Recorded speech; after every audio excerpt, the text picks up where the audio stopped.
الحمد لله إن الحمد لله نحمده ونستعينه ونستغفره ونستهديه ونعوذ بالله من شرور أنفسنا ومن سيئات أعمالنا من يهده الله فلا مضل له ومن يضلل فلا هادي له وأشهد أن لا إله إلا الله وحده لا شريك له وأشهد أن محمدا عبده ورسوله ونبيه وصفيه وحبيبه بلغ الرسالة وأدى الأمانة ونصح الأمة وجاهد في سبيل الله حتى أتاه اليقين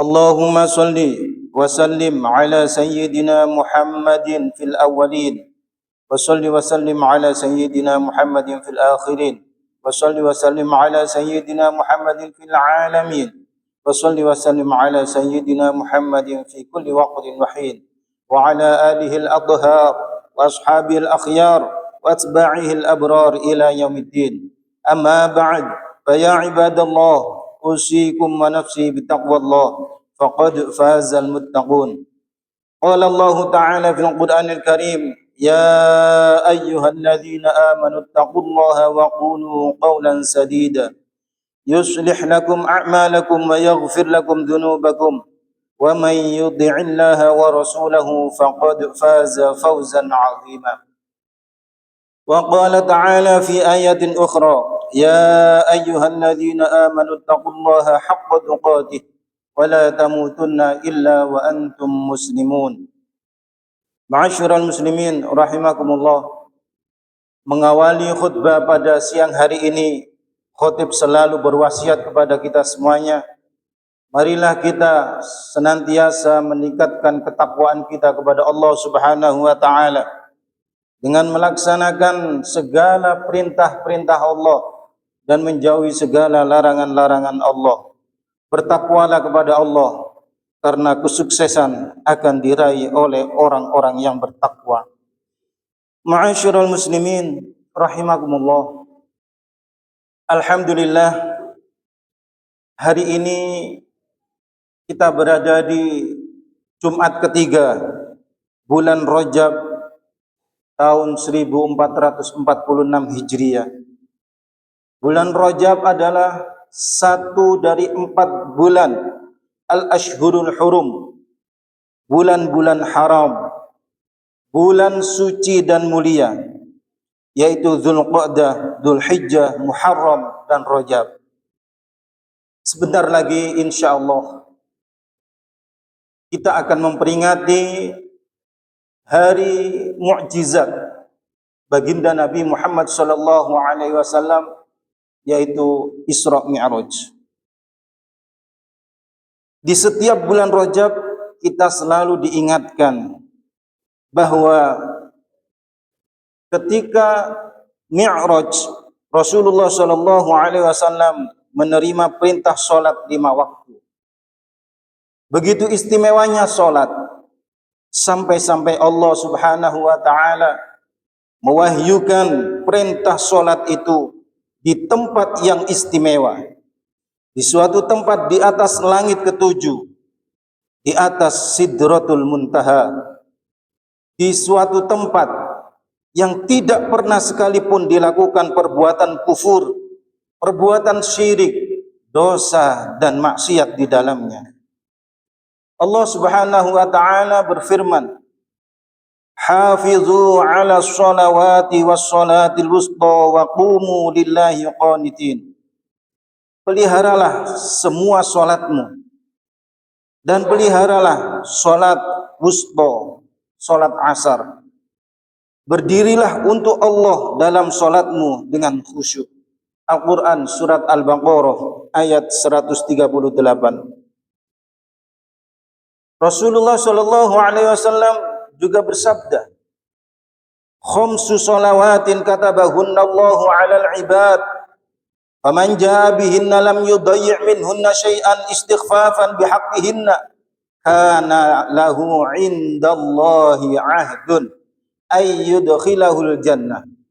Wa man lam ya'ti bihinna falaysa lahu 'indallahi 'ahdun in syaa'a 'adzabahu wa in syaa'a adkhalahul jannah. Allah telah mewajibkan 5 salat kepada manusia. Barang siapa melaksanakan salat dengan tidak menyia-nyiakan sesuatu pun dari 5 salat itu, bukan karena meremehkan hak-haknya, maka dia memiliki perjanjian di sisi Allah Subhanahu wa taala bahwa Allah akan memasukkannya ke dalam surga.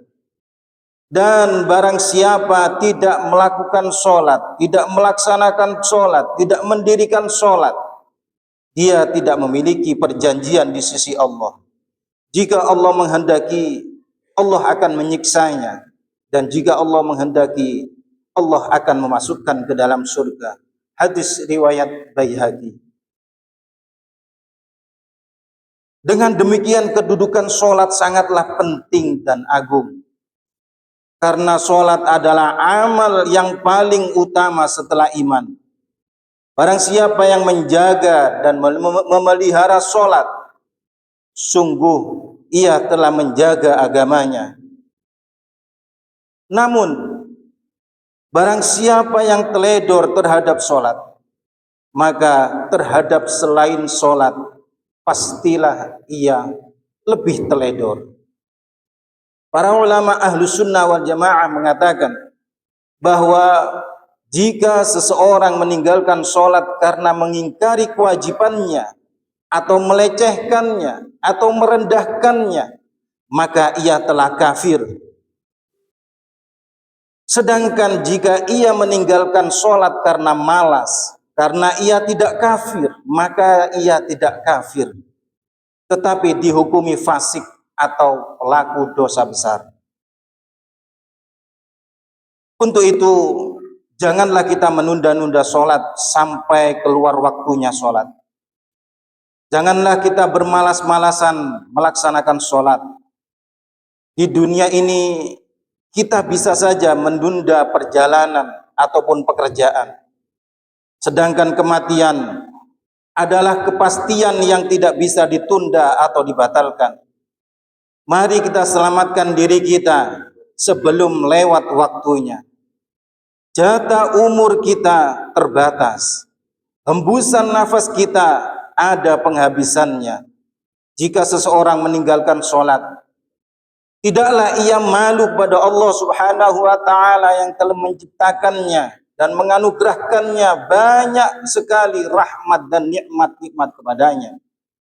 Ma'asyiral muslimin rahimakumullah. Sahabat Jabir radhiyallahu an berkata bahwa Rasulullah sallallahu alaihi wasallam bersabda, "Masalus shalawatil khamsi kamatsalin nahrin jarin ghamdin ala babi ahadikum yaghtasilu minhu kulla yaumin khamsa marrat." Perumpamaan salat 5 waktu adalah ibarat sungai yang melimpah airnya.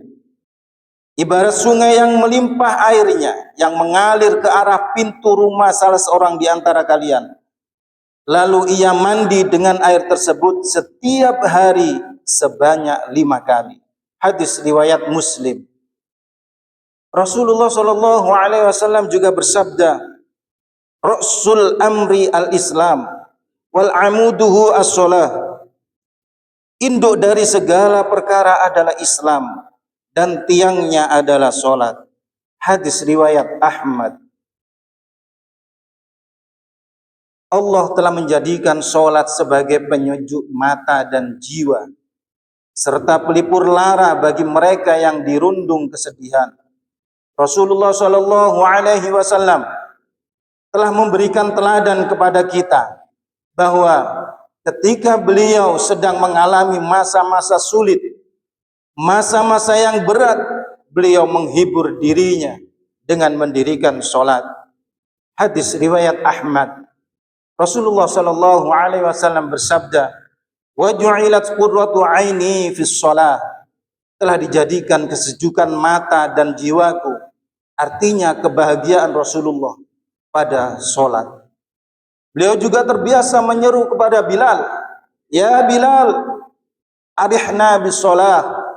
Wahai Bilal, kumandangkan iqamah, berilah kami kenyamanan dan kedamaian dengan mengerjakan salat. Hadis riwayat Ahmad. Salat menjadi kesenangan baginda Nabi sallallahu alaihi wasallam. Salat juga menjadi kedamaian kalbunya serta kebahagiaan hatinya. Marilah kita jadikan bulan Rajab ini, bulan peringatan mukjizat Isra dan Mi'raj ini sebagai momentum untuk memperbaiki kualitas salat kita. Salat yang berkualitas adalah salat yang sah dan diterima oleh Allah Subhanahu wa taala. Salat seseorang dikatakan sah apabila telah memenuhi seluruh syarat sah dan rukunnya salat, serta menjauhi semua hal-hal yang membatalkan salat. Namun demikian hadirin ma'asyiral muslimin rahimakumullah, salat yang sah belum tentu diterima oleh Allah Subhanahu wa taala. Al-Habib Abdullah bin Husain bin Tahir di dalam kitabnya Sulamut Taufik menjelaskan bahwa supaya salat kita diterima oleh Allah Subhanahu wa taala, selain kita harus memenuhi syarat sah dan rukunnya salat, kita juga harus memenuhi syarat-syarat diterimanya salat. Di antaranya, ketika melaksanakan salat, berniat ikhlas karena mengharap ridha Allah Subhanahu wa taala. Ketika salat, makanan dan minuman yang ada di perut kita sewaktu salat harus halal.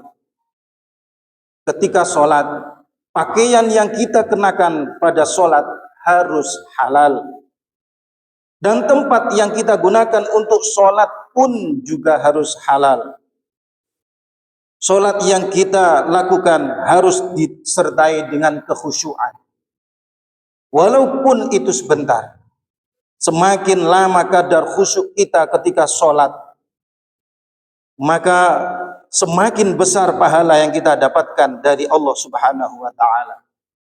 Dan diantaranya yang terakhir adalah kita melaksanakan sholat tidak ujub.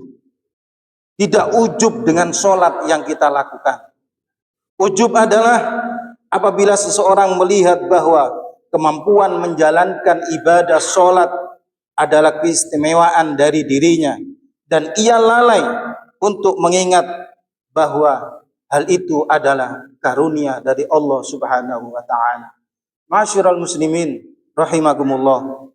Mudah-mudahan pada bulan Rajab yang mulia ini kita senantiasa diberikan kekuatan, kemudahan dan kemampuan oleh Allah Subhanahu wa taala untuk memperbanyak kebaikan dan ketaatan kepada Allah Subhanahu wa taala. Amin ya rabbal alamin. Barakallahu li wa lakum fil Qur'anil azim wa nafa'ani wa iyyakum bima fihi minal ayati wa dzikril hakim. Aqulu qawli hadza wa astaghfirullah li wa lakum wa li walidayya wa li walidikum wa li jamil muslimin fastaghfiruh innahu huwal ghafurur rahim. Allahumma salli wa sallim ala sayyidina Muhammadin wa ala ali sayyidina Muhammad. Allahumma salli.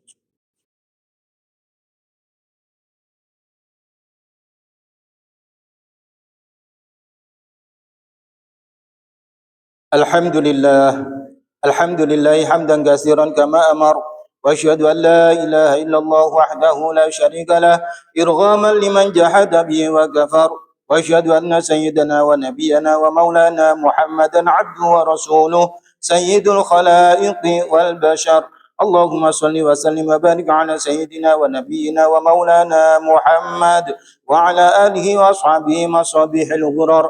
Amma ba'd, usikum wa nafsi bitaqwallah. Ibadallah, ittaqullaha ta'ala min sima'il lagwi wa fudulil khabar wa antahu amma nahakum anhu wa zajar واعلموا أن الله أمركم بأمر بدأ فيه بنفسه وثنى بملائكته المسبحة بقدسه وثلث بكم أيها المؤمنون من برية جنه وإنسه فقال تعالى مخبرا وآمرا إن الله وملائكته يصلون على النبي يا أيها الذين آمنوا صلوا عليه وسلموا تسليما اللهم صل وسلم وبارك على سيدنا ونبينا ومولانا محمد إمام الحرمين وصاحب الهجرتين وعلى آل محمد فيا أيها الراجون منه شفاعة صلوا عليه وسلموا تسليما اللهم صل وسلم وبارك على سيدنا ونبينا ومولانا محمد نور القلب وقرة العين وعلى آل محمد فيا أيها المشتاقون إلى رؤيا جماله صلوا عليه وسلموا تسليما اللهم صل على نبي الرحمة وشفيع الأمة عدد ما أحاط به علمك وعصاه كتابك وضمه وعلى آله وأصحابه ومن نصره في كل مهمة خصوصا منهم ذي الأسر العليق أمير المؤمنين سيدنا أبي بكر الصديق وعلى الزاهد الأواب الناطق بالصواب أمير المؤمنين سيدنا أبي حفص عمر بن الخطاب وعلى جامع القرآن أمير المؤمنين سيدنا عثمان بن عفان وعلى سد الله الغالب أمير المؤمنين سيدنا علي بن أبي طالب وعلى ولدي سيدين أبي محمد الحسن وأبي عبد الله الحسين وعلى أمهما الزهراء البطول فاطمة بنت سيدنا الرسول وعلى عميه المعظمين عند الله والناس